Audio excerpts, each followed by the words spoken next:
খেলার খবর অনূর্ধ্ব-20 নারী সাব চ্যাম্পিয়নশিপে নিজেদের তৃতীয় ম্যাচে ভুটানের মুখোমুখি হয়েছে বাংলাদেশ। প্রথমার্ধে 1 গোলে এগিয়ে রয়েছে বাংলাদেশ, তবে দ্বিতীয়ার্ধে এখনো খেলা শুরু হয়নি বৃষ্টির কারণে। সর্বশেষটা জানবো, যুক্ত হচ্ছেন সহকর্মী ওয়াসিউল হক পান্থ। যদি ম্যাচ এভাবেই শেষ হয় তাহলে ফুটবলের নিয়ম কি বলছে? পয়েন্ট কি পাবে বাংলাদেশ, কিংবা এই যে পয়েন্ট কিংবা সমীকরণে গ্রুপ, এই যে রাউন্ড রবিন লিগ পদ্ধতিতে যে খেলাটি হচ্ছে, কি সমীকরণ দাঁড়াতে পারে?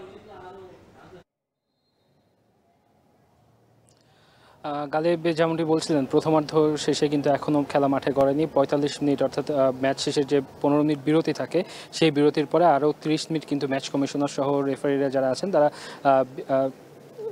সর্বমোট 45 মিনিট পরে মাঠ পরিদর্শন করেছেন এবং এখনও তারা মাঠে আছেন।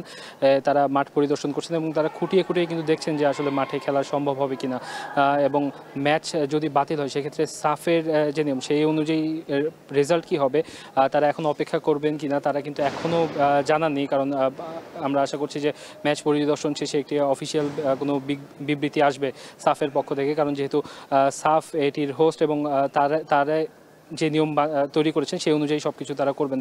এবং আজকে যদি খেলা না হয় সেই ক্ষেত্রে বাংলাদেশ কিন্তু ইতিমধ্যেই পয়েন্ট টেবিলের শীর্ষে রয়েছে, কারণ তারা এখন পর্যন্ত অপরাজিত রয়েছে। আজকে বাংলাদেশের তৃতীয় ম্যাচ থেকে ইতিমধ্যেই তারা 12টি গোল আদায় করেছে, সাথে 3টি গোল কনসিড করেছে, অর্থাৎ গোল ব্যবধান যদি দেখা হয় সেখানেও তারা এগিয়ে আছে। এবং টুর্নামেন্টের 4টি দলের মধ্যে যে আরেকটি দল আছে শিরোপা প্রত্যাশী আমরা যদি বলি, সেটি কিন্তু নেপালের বিপক্ষে কিন্তু গত ম্যাচে বাংলাদেশ জিতেছে। এবং আজকের যে সন্ধ্যার সময় যে ম্যাচটি আছে, এই ম্যাচটি পণ্ড হলেও পরবর্তীতে যদি ম্যাচ না হয় সেক্ষেত্রে নেপালের যে ম্যাচ সেটি নিয়েও কিন্তু একটি শঙ্কা থেকে যাবে এবং সেই ক্ষেত্রে ম্যাচটি পরবর্তীতে আবার নতুন করে মাঠে গড়াবে কিনা এই বিষয়ে কিন্তু এখনও কোনো কিছু জানানো হয়নি। কিন্তু এই মুহূর্তে যদি আমরা হিসাব করি সেক্ষেত্রে বাংলাদেশ কিন্তু বেশ সুবিধাজনক অবস্থানে আছে, কারণ তারা ইতিমধ্যেই পূর্ণ 6টি পয়েন্ট তারা তুলে নিতে পেরেছেন এবং একই সাথে তারা নেপালের বিপক্ষেও জয়লাভ করেছে। কারণ রাউন্ড রবিন লিগ শেষে যদি যে টুর্নামেন্টের যে নিয়ম সেই অনুযায়ী রাউন্ড রবিন লিগ শেষে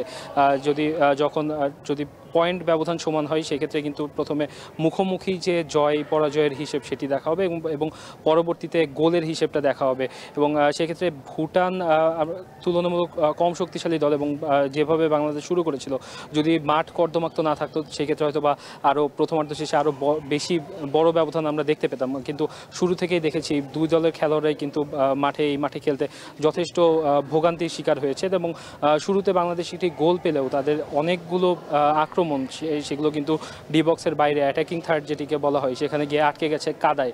এবং আমরা খেলোয়াড়দেরকে দেখেছি, আমাদের যে অধিনায়ক তাকেও দেখেছি কিছুক্ষণ হালকা ইনজুরিতে পড়তে এবং পরবর্তীতে হয়তোবা তাকে উঠিয়ে নেওয়ার পরিকল্পনা ছিল কোচের। এবং সেই ক্ষেত্রে আফিদা খন্দরকে আমরা দেখেছি যে মাঠের বাইরে গা গরম করছেন। এবং এই ম্যাচে কিন্তু বাংলাদেশ গত যে ম্যাচ ছিল নেপালের বিপক্ষে তাদের সাথে 8টি পরিবর্তন নিয়ে মাঠে নেমেছেন এবং সেখানে আজকে গত ম্যাচের 8 জনের যে 3 জন আছেন তারাও মূলত আজকে কিন্তু পরীক্ষামূলকভাবে ভুটানের বিপক্ষে, যেহেতু কম শক্তিশালী দল ভুটান, সেখানে পরীক্ষামূলকভাবে নতুন খেলোয়াড়দেরকে নতুন মুখকে বাজিয়ে দেখতে চেয়েছিলেন বাংলাদেশের কোচ পিটার বাটলার, কিন্তু সেটি কিন্তু সম্ভব হয়নি। কারণ মাঠের যে অবস্থা আমরা দেখতে পেয়েছি, মাঠে বল নিজেদের স্কিল দেখানোর কিন্তু কোনো সুযোগ এই মাঠে নেই। বারবার দু দলই চেষ্টা করেছে সর্বাত্মকভাবে যেন তাদের অর্ধে বল না আসে, যদিও ম্যাচের 7ম মিনিটেই বাংলাদেশ গোল লিড পায় এবং সেখান থেকে সাফ অনূর্ধ্ব-20 নারী চ্যাম্পিয়নশিপের খেলা এই মুহূর্তে বৃষ্টির কারণে বন্ধ রয়েছে, সে খবরই জানাচ্ছেন সহকর্মী ওয়াসিউল হক পান্থ।